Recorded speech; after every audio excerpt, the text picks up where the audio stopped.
teman-teman, kembali lagi bersama Lamin Ilmu, podcastnya Fakultas Hukum Universitas Mula Warman. Bersama saya Nur Azza Batari yang akan menemani obrolan kita pada hari ini dengan tema peran mahasiswa dalam mencegah PMKH. Nah, pada kesempatan kali ini tentu saya tidak sendirian. Saya akan ditemani oleh narasumber spesial kita, yaitu Lisa Aprilia Gusreina selaku Ketua dari Klinik Etik dan Advokasi tahun 2021 Fakultas Hukum Universitas Mula Warman. Nah, halo Lisa, apa kabarnya nih hari ini? Baik, alhamdulillah. Gimana Batari? Alhamdulillah baik. Nah, semoga teman-teman pembelajar hukum di rumah juga dalam keadaan baik ya. Nah, sebelum kita masuk ke pembahasan kita, mungkin ada baiknya saya memperkenalkan dulu nih mengenai profil singkat dari narasumber kita, yaitu Lisa Aprilia Gusreina. Nah, Lisa ini lahir di Samarinda tanggal 7 April tahun 2003 dan tinggal di Samarinda juga ya, di Jalan Suryanata. Lisa juga pernah menempuh pendidikan yaitu SD Negeri 009 Singaraja Bali, SMP Negeri 10 ya Samarinda, terus SMA 5 Singaraja Bali, dan sekarang sedang menempuh S1 Hukum di Universitas Mula Warman. Nah, Lisa ini juga termasuk mahasiswa aktif berorganisasi. Jadi Lisa ini sedang mengikuti atau menjabat sebagai Ketua Badan Legislasi DPM KM Unmul 2021, APBH LBH Samarinda 2021 sampai dengan 2023, Paralegal LKBH FH Unmul 2020 hingga sekarang, dan juga menjabat sebagai Ketua Klinik Etik dan Advokasi Fakultas Hukum Universitas Mula Warman. Wah, hebat banget nih. Nah, kemudian bukan hanya aktif di organisasi nih, Lisa juga memiliki banyak prestasi. Ya iyalah, nama juga mahasiswa berprestasi 2020 ya di Fakultas Hukum. Nah, Lisa ini meraih prestasi baik akademik maupun non akademik, seperti juara 1 lomba puisi, juara 2 gitar, juara 1 lomba orasi, dan juara 2 debat konstitusi nasional. Wah, keren banget ya. Nah, kemudian di samping itu Lisa juga aktif dalam menulis, di mana dia telah menulis buku, artikel, opini yang telah dipublikasikan di berbagai media sosial maupun media massa ya, seperti Kompas, Kompasiana, Kaltimpos, dan Komapres Unmul. Wah, hebat banget nih narasumber kita pada hari ini. Nah, Lisa, kita balik nih ke pembahasan kita, yaitu peran mahasiswa dalam mencegah PMKH. Jadi sebelum kita masuk ke situ, mungkin kita harus tahu dulu nih, apa sih pengertian PMKH itu, latar belakang hadirnya PMKH, serta urgensi atau pentingnya peran mahasiswa itu dalam mencegah PMKH tersebut. Silahkan, Lisa. Iya. Sebenarnya sangat menarik ya ketika kita bicara apa sih itu PMKH gitu. Hakikat hadirnya atau definisi dari PMKH itu apa gitu kan, Batari. Dan sayangnya sampai detik ini pun sangat minim terkait dengan literasi atau terkait dengan berita-berita yang mendefinisikan terkait dengan apa itu PMKH kayak gitu. Sangat disayangkan sekali gitu buat hari posisinya. Iya. Nah, kalau kita merujuk secara yuridis ya, dari aspek yuridis kita bisa lihat sebenarnya secara konkret definisi dari PMKH itu ada di Peraturan Komisi Yudisial nomor 8 tahun 2013 tentang advokasi hakim. Tepatnya pada pasal 1 angka 2 dalam peraturan tersebut. Di sana dijelasin, Mbak Tari. PMKH itu kan singkatan dari perbuatan merendahkan kehormatan martabat hakim. Kayak gitu. Jadi PMKH ini di dalam aturan tersebut dijelaskan bahwa suatu tindakan, suatu perbuatan kayak gitu ya, yang dibuat atau dilakukan oleh orang perorangan atau sekelompok orang atau badan hukum yang mana dia mencederai atau menghina daripada peradilan kayak gitu. Tidak hanya peradilan saja ternyata. Nah, di situ juga ada hakim. Ketika hakim itu mengadili, ketika hakim itu memutus, bahkan ketika hakim itu memberikan pertimbangan-pertimbangan saat persidangan pun, nah yang mengancam daripada keamanan hakim itulah kemudian yang dikatakan sebagai PMKH yang bisa dilakukan di dalam maupun di luar persidangan. Nah, itu hal yang menarik kan sebenarnya dibahas ya, Batari. Tapi sayangnya sampai detik ini pun belum ada regulasi khusus terkait hal itu gitu. Hanya ada peraturan Komisi Yudisial saja gitu ya yang membahas terkait dengan definisi PMKH kayak gitu.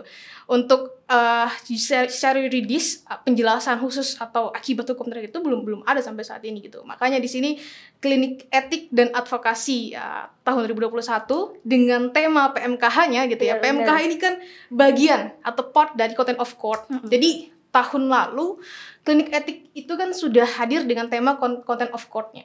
Nah, tahun ini gitu ya, Mbak Tari, klinik etik hadir dengan PMKH-nya gitu, mengadvokasi kayak gitu kan, memberikan pengertian-pengertian gitu, atau sosialisasi kepada masyarakat awam terkait dengan PMKH itu sendiri. Nah, sesederhana itu sebenarnya kalau kita memahami PMKH, Batari. Baik, berarti PMKH itu merupakan dari kepanjangan perbuatan merendahkan kehormatan hakim, yang mana dapat dilakukan oleh orang perorangan, kelompok maupun badan hukum yang mengganggu proses persidangan ya, oleh hakim pada saat memeriksa perkara, mengadili maupun memutus baik di dalam persidangan maupun di luar persidangan. Nah, kemudian nih Lisa, setelah kita mengetahui pengertian PMKH, apa sih perbuatan-perbuatan gitu yang dapat dikatakan perbuatan ini sebagai bentuk perbuatan merendahkan kehormatan hakim? Seperti apa itu? Sebenarnya banyak sekali ya, banyak sekali. Bahkan sampai detik ini pun, kalau kita lihat di websitenya Komisi Yudisial ya, ada beberapa data di situ bahwa tahun 2019 pun 2020 sampai 2021 kayak gitu ya, Batari. Ada sekitar 19 perkara terkait dengan PMKH itu sendiri kayak gitu. Ya. Itu baru di satu daerah. Contoh di Samarinda misalkan. Sebanyak itu gitu perbuatan PMKH yang dilakukan oleh masyarakat gitu. Nah, terkait dengan contoh konkret atau hal-hal atau tindakan seperti apa kemudian yang bisa dikatakan sebagai PMKH, ada banyak perbuatan atau tindakan yang bisa dikatakan sebagai perbuatan PMKH gitu. Contoh kecilnya saja ya, kita lihat nih. Saya kan dari LBH Samarinda ya, sering juga pendampingan klien di sana kayak gitu, Batari. Di sana tuh sering sekali masyarakat ketika hakim sedang membaca putusan kayak gitu ya. Nah, ada masyarakat yang masih merecord daripada hakim itu ketika dia membaca putusan kayak gitu.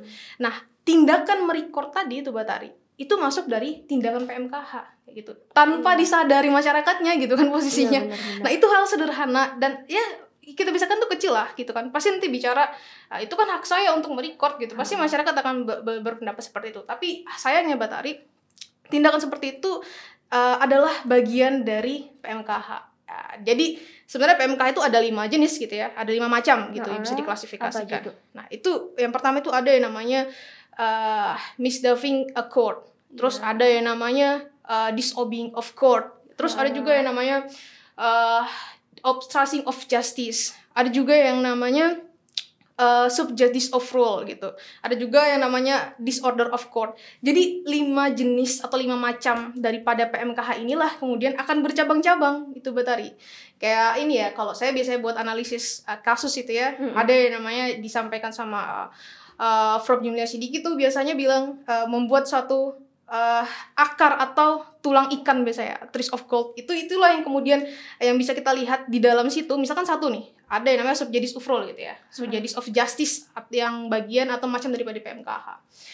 Di dalam situ itu cuma satu tuh kan. Iya. Itu akan bercabang lagi tindakan-tindakan yang seperti apa yang kemudian bisa diklasifikasikan dalam hal itu kayak gitu. Contohnya tadi main HP di peradilan, bahkan kita scroll WA aja gitu ya, scroll Twitter misalkan, atau kita balas chat pun itu termasuk tindakan PMKH kayak gitu.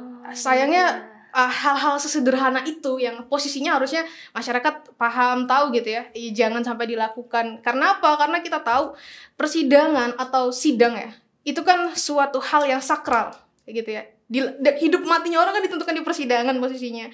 Dan disitulah kemudian harusnya masyarakat hadir, masyarakat paham bahwa si persidangan itu harus dilakukan dengan sakral. Jadi jangan sampailah ada tindakan-tindakan seperti PMKH ya, seperti itu dilakukan di persidangan gitu. Apalagi posisinya hakim sedang membaca putusan kayak gitu kan.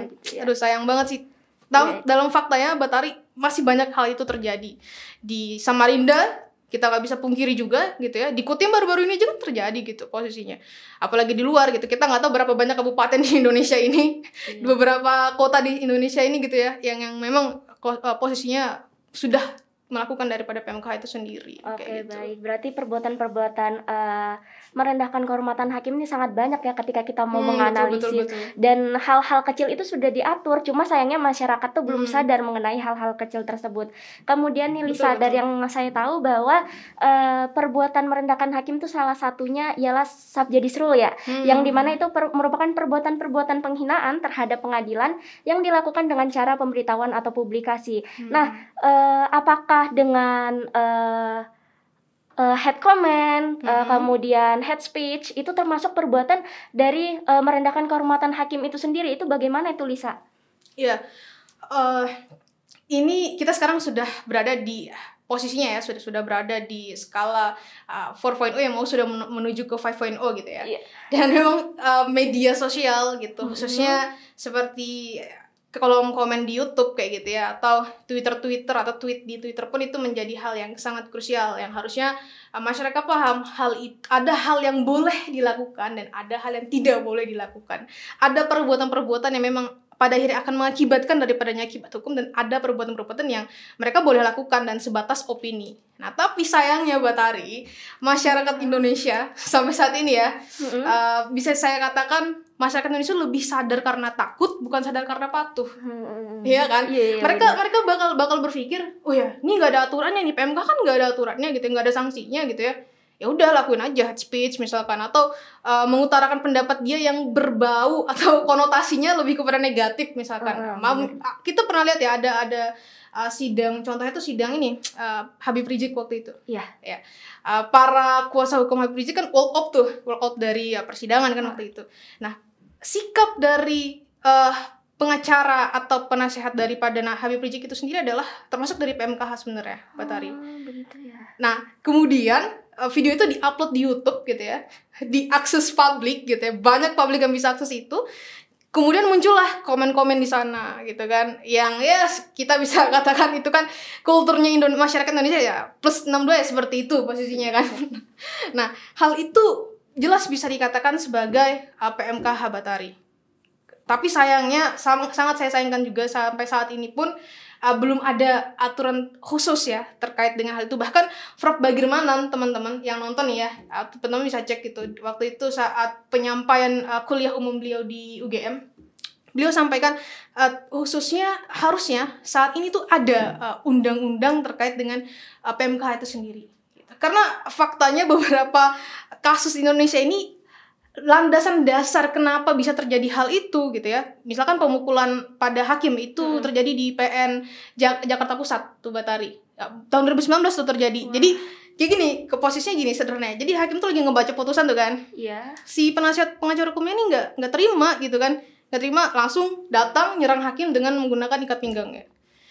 Bisa dibayangin tuh, awalnya kan dari PMKH dengan akarnya, akhirnya kemana? Ke pidana gitu kan. Benar. Itu yang kita sebagai mahasiswa seharusnya hadir gitu ya, untuk mengadvokasikan pentingnya PMKH itu. Kita sama-sama tolak dan kita sama-sama memberikan pengertian, pengetahuan kepada masyarakat bahwa PMKH ini adalah tindakan yang tidak dibenarkan gitu. Walaupun belum ada sampai saat ini sanksi hukum atau sanksi pidana terkait dengan hal itu, kayak gitu, Batari. Oke, baik. Berarti Subjudicial Rule ini merupakan bagian dari PMKH, jelas seperti banget, hate speech, hate comment. Cuma sayangnya belum ada regulasi yang mengatur khusus tentang perbuatan merendahkan kehormatan hakim ini. Nah, kemudian nih Lisa, penyebab seseorang tuh dengan mudahnya melakukan perbuatan merendahkan hakim atau perbuatan yang tidak terpuji ataupun tidak sepantasnya dilakukan, itu apa sih, Lisa? Sebenarnya gini ya, kenapa kemudian masyarakat atau para pihak lah ya, kita bisa katakan di sana ada jaksa gitu kan, karena kita perlu sama-sama pahami, teman-teman yang nonton ini juga perlu pahami gitu, PMKH itu tidak hanya dilakukan oleh masyarakat saja, tapi para penegak hukum pun ikut andil dalam hal itu, Batari. Dan itu yang sangat kita sayangkan gitu. Padahal ya notabene kita pasti katakan ya, mereka tahu hukum gitu kan. Para penegak hukum, enforcement of law itu pasti tahu gitu kan. Ya mana yang benar, mana yang salah. Sebenarnya idealnya seperti itu posisinya. Tapi sayangnya di dalam PMK itu pun mereka itu ikut andil. Jadi ada beberapa komponen atau hal-hal yang ada dalam situ gitu ya, unsur terjadinya PMKH itu ada hakim sendiri, itu bisa juga dikatakan sebagai melakukan perbuatan melawan hukum PMKH itu sendiri. Terus ada juga jaksa gitu ya. Terus ada juga masyarakat, dalam hal ini masyarakat, para pihak, dan yang terakhir itu advokat gitu. Tapi dalam faktanya sampai saat ini ya, data-data yang saya ambil, baik yang saya rasakan pun sendiri saat saya mengadakan atau sedang mendampingi klien, biasanya di LBH Samarinda ya, biasanya saya dampingin itu, memang banyak dilakukan mayoritas itu adalah masyarakat sebenarnya. Masyarakat yang memang awam gitu, belum tahu terkait dengan hal itu. Jadi memang kalau kita mau katakan siapa aja sih yang memang mutasi atau berpengaruh gitu ya terhadap PMKH, atau yang memang bisa dikatakan dia bisa melakukan PMKH, ya itu tadi lima unsur tadi kayak gitu. Ada penegak hukumnya pun gitu, aparat penegak hukumnya, dan masyarakat itu sendiri gitu, dan para pihak lainnya memang mereka kurang paham lah bisa dikatakan terkait dengan PMKH itu sendiri. Kayak gitu. Baik Lisa. Nah kemudian nih Lisa, jadi kan PMKH ini sama dengan halnya kita kayak kita mengeluarkan suara, mengeluarkan pendapat. Saya lap keringat dulu ya. Oke, baik. Silakan. Panas juga ini. Nah kemudian kan salah satu penyebabnya itu adanya jaminan kebebasan berpendapat. Tetapi kan di satu sisi Indonesia itu merupakan salah satu negara yang menganut sistem demokrasi. Nah, mahasiswa ini merupakan salah satu pihak yang senang berdemo, excited berdemo, mengeluarkan pikiran maupun pendapatnya. Lantas dengan kita melawan PMKH, apakah sama halnya kita menentang demokrasi atau menormalisasikan hal-hal yang tidak adil yang terjadi pada kita? Itu bagaimana tuh Lisa tuh? Menarik nih Batari, karena kita sebagai mahasiswa tentunya harus tahu kapan kita harus bersikap dan kapan kita harus bertindak kayak gitu. Apalagi khususnya kita sebagai mahasiswa hukum gitu kan. Saya mau berangkat dari asas hukum ya. Ada asas hukum bunyi ius soriat novita gitu. Bahwa hakim itu dianggap tahu hukum. Jadi hakim itu tidak boleh menolak perkara sebenarnya. Idealnya seperti itu. Dan ada juga asas hukum yang mengatakan bahwa putusan hakim itu dianggap benar. Kenapa? Karena setiap putusan yang dikeluarkan itu pasti dengan alih-alih keadilan yang berdasarkan ketuhanan Yang Maha Esa. Saya sempat tanyakan ini Batari waktu itu lagi kajian klinik etik juga gitu sama Pak Jemi, salah satu hakim PN Samarinda.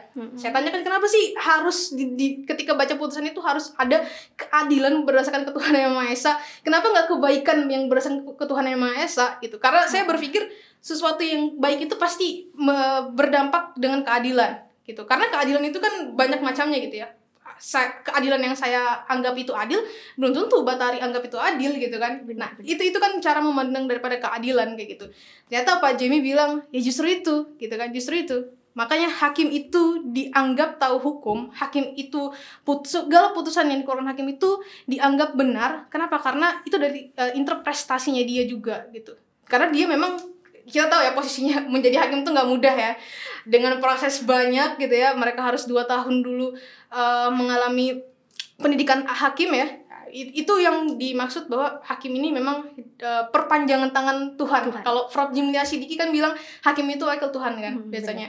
Nah, saya jadi teringat nih kemudian dengan apa yang dituliskan oleh Prof. Sajipto Raharjo di Kompas tahun 2003. Saya baru lahir tuh 2003, beliau sudah tulis kan judulnya Determinasi Suatu Hukum. Nah, Prof. Sajipto bilang di situ, kita itu memang hidup di dalam hukum modern Batari. Tapi sayangnya hukum modern itu tidak bisa memberikan jaminan. Yang menang itu adalah yang benar dan yang kalah itu adalah yang salah. Dan ini senada dengan apa yang disampaikan oleh Prof. Edi, salah satu guru besar hukum pidana Universitas Gadjah Mada ya. Beliau juga sampaikan bahwa law is the art of interpretation. Hukum itu adalah seni dalam berinterpretasi. Nah, ketika hukum itu adalah seni dalam berinterpretasi, tentu penafsiran hakim lah di sini yang kemudian dianggap benar dan tepat. Kenapa? Karena berdasarkan hal-hal yang tadi saya sampaikan gitu ya, dia bersekolah dan sebagainya, dia pasti dan diyakini kebenaran atas putusannya. Kayak gitu. Berangkat dari hal itu, kita sebagai mahasiswa ketika kita melihat, wah ini nggak adil nih kan, gitu kan, ini nggak adil, harusnya putusannya begini gitu, karena kan interpretasi kan, penafsiran. Masih banyak sekali upaya-upaya hukum yang bisa kita lakukan tanpa melakukan demonstrasi atau seperti tadi Batari sampaikan gitu. Jadi kalau kita ngerasa nggak adil gitu ya, merasa tidak adil dengan suatu putusan, kita bisa melakukan upaya hukum lain seperti banding misalnya, atau upaya hukum luar biasa seperti PK ya, peninjauan kembali gitu kan. Nah, banyak sekali upaya yang bisa kita lakukan. Jelas jangan sampai kita melakukan PMKH. Dan yang tadi Batari sampaikan, ketika kemudian ada mahasiswa yang berbeda pendapat dan merasa demokrasi gitu ya, ini demokrasi, kebebasan untuk mengemukakan pendapat. Tapi kita harus pahami Batari, di dalam konstitusi di pasal 28I ayat 4 28I ayat 1 itu kan dijelaskan bahwa hak-hak berpendapat itu, hak-hak asasi manusia di Indonesia ini hak-hak yang bersifat bisa dibatasi gitu, non-derogable right, bisa dibatasi gitu. Jadi berpendapat itu bisa dibatasi ketika kemudian itu melanggar daripada hak-hak orang lain. Nah, yang menjadi pertanyaan, apakah ketika mahasiswa tadi mengutarakan pendapat gitu ya, itu memang benar-benar tidak mengganggu daripada hak-hak orang lain. Nah, itu harus kita pastikan dulu. Apalagi kita sebagai mahasiswa hukum ya, tentu ketika kita menulis atau kita ingin memberikan argumentasi atau pendapat opini kita gitu dalam satu case gitu kan, dalam satu kasus, tentu ya kita harus berlandaskan daripada hal itu. Kita harus perlu pahami dulu. Jadi kalau bisa dikatakan ya sederhananya, ketika kita sebagai mahasiswa yang tahu hukum, kita mahasiswa yang memang melek akan literasi gitu, ya harusnya kita bisa berpikir dulu sebelum bertindak, termasuk tadi yang Mbak Tari sampaikan. Oke, kayak baik. Berarti kita ketika kita mau berdemonstrasi, betul, mengeluarkan pendapat, itu sebenarnya tidak masalah ya, tetapi demokrasi ini bisa dibatasi. Jadi harus bersamaan dengan etika komunikasi. Ya betul. Itu makanya menarik sekali gitu ketika bicara mahasiswa gitu ya sebagai agents of change gitu kan, sebagai social controlnya daripada masyarakat yang kemudian harus hadir untuk mengadvokasi terkait hal itu. Jangan malah mahasiswanya di sini yang malah melakukan PMKH gitu kan. Ini yang menurut saya harusnya kita sebagai mahasiswa melek literasi juga gitu ya, harus menambah daripada wawasan kita. Makanya sebelum bertindak tuh mending baca dulu deh, baca aturannya ada nggak gitu ya, baca dulu ada nggak yang regulasi yang mengatur terkait hal itu. Jangan mainin ya udah saya nggak terima langsung gitu ya. Itu bukan mencerminkan mahasiswa hukum sebenarnya, dan apalagi mahasiswa pada umumnya kayak gitu. Berarti sebelum kita bertindak kita harus tahu dulu nih aturannya. Siap. Kita ini bertindak untuk kebenaran atau jangan sampai kita bertindak untuk diri kita sendiri. Iya, gitu. benar banget ya. Nah, kemudian nih benar. Lisa, kita mengangkat tema yaitu peran mahasiswa dalam mencegah PMKH. Kenapa sih harus mahasiswa yang melakukan PMKH? Padahal jika kita lihat yang berpotensi melakukan PMKH itu bukan hanya mahasiswa, bukan hanya orang-orang awam, bahkan orang yang berpendidikan juga dapat melakukan PMKH. Kemudian kalaupun harus mahasiswa, peran apa yang dapat dilakukan mahasiswa tersebut dalam mencegah PMKH? Benar. Kita sebagai mahasiswa tentunya kan tahu ya peran penting hadirnya kita sebagai mahasiswa ini kan sebagai agents of change, tadi saya katakan, sebagai social control juga, terus sebagai iron stock dan moral force gitu ya, etika dan moral juga. Kita kan hakikatnya mahasiswa ya seperti itu seharusnya gitu kan. Nah, dengan hal tersebut tentunya ide dan pemikiran kita inilah kemudian yang bisa membawa masyarakat pada umumnya gitu ya untuk bisa melek terhadap PMKH itu sendiri. Jadi karena hakikatnya kita hadir sebagai role model daripada pencerminan masyarakat, karena masyarakat itu kan paling dekat dengan mahasiswa gitu ya kan, Mbak Tari. Logikanya gini deh, kalau misalkan pengadvokasian PMKH ini dilakukan oleh pemerintah gitu ya, oleh government, apakah masyarakat awam tuh mau dengar? Ya pasti enggak. Kenapa? Karena mindsetnya mereka pasti, wah ini pasti ada kepentingan nih, ada konflik interest nih di sini. Pasti mereka bakal berpikir seperti itu gitu. Benar. Nah, beda posisinya kalau misalkan yang menyampaikan atau mengadvokasi itu adalah mahasiswa. Karena mahasiswa ini sangat dekat dengan masyarakat gitu. Karena ya tujuannya tadi gitu kan, sebagai social control, sebagai pembawa perubahan terhadap masyarakat. Masyarakat pasti akan lebih leluasa, lebih menerima terkait dengan pengadvokasian PMKH itu sendiri ya. Itu peran penting mahasiswa. Terus upaya apa nih yang dilakukan sama mahasiswa harusnya untuk mengadvokasi terkait dengan PMKH itu sendiri gitu ya. Banyak sebenarnya. Salah satunya yang dilakuin sama klinik etik dan advokasi tahun 2021 nih teman-teman ya kan. Salah satunya itu kita mengadvokasi, kita mensosialisasikan akibat-akibat hukum kalau dia melakukan PMKH. Terus kita juga mengadvokasikan definisi atau pengertian dari PMKH, macam-macam PMKH gitu ya. Contoh-contoh case yang teman-teman juga di rumah ya bisa lihat juga nanti di buku sakunya Klinik Etik dan Advokasi tahun 2021 terkait dengan PMKH. Di sana secara rinci dan secara jelas sudah disampaikan oleh kader Klinik Etik dan Advokasi tahun 2021. Banyak ya, selain buku saku juga di sana dijelasin tuh Batari. Ada opini gitu ya, ada short movie dan sebagainya yang teman-teman bisa cek langsung nanti ya setelah ada teasernya ya kayak gitu. Oke, baik. Berarti mahasiswa ini sangat penting ya Sangat berperan dalam biasa, mencegah PMKH ini. Benar. Nah, kemudian nih Lisa, setelah kita mengetahui mengenai pengertian PMKH, apa aja macam-macamnya, apa sih strategi yang dapat kita lakukan untuk mengatasi PMKH tersebut? Iya, sebenarnya gini ya, PMKH itu ada kan karena pada hakikatnya, pada dasarnya itu karena kurangnya kepercayaan publik atau masyarakat terhadap peradilan kayak gitu. Tapi di satu sisi kita juga harus lihat bahwa krisis kepercayaan masyarakat ini kepada peradilan itu sebagai benteng terakhir daripada sikap dari pemerintah itu sendiri. Jadi ketika kemudian ditanya apa sih strategi yang harus kita lakukan, tentu itu tergantung daripada 5 unsur yang tadi saya sampaikan juga. Dan ini senada Batari dengan teori efektivitas hukum yang disampaikan oleh Prof. Sujono Sukanto, yang itu penjabarnya dari teorinya Lawrence Friedman terkait dengan efektif atau tidaknya penegakan hukum kayak gitu. Itu ada 5 kan ya. Yang pertama itu produk hukumnya, terus yang kedua ada penegak hukumnya, terus yang ketiga adanya masyarakat di sana gitu kan.